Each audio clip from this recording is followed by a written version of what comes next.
Bihira ang mga ganitong pangyayari na kung saan mas gugustuhin ng mga tao na ipaguhit ang kanilang family picture kaysa ipaphotoshop na lang. Na kung tutusin, kayang-kayang gawa ng paraan ng mga batikan sa editing na magkaroon ng family picture ang isang pamilya na wala naman talagang litrato na magkakasama. At mas pinili nilang makita o matupad sa pamamagitan ng isang obra. May mga dahilan talaga kung bakit may mga pamilya na walang family picture.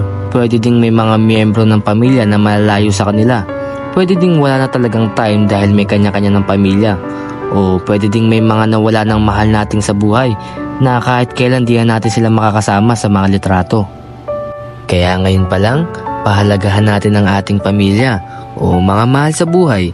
Magbigay tayo ng oras na makapiling sila dahil alam naman natin na hindi tayo habang buhay na magkakasama dito sa mundo.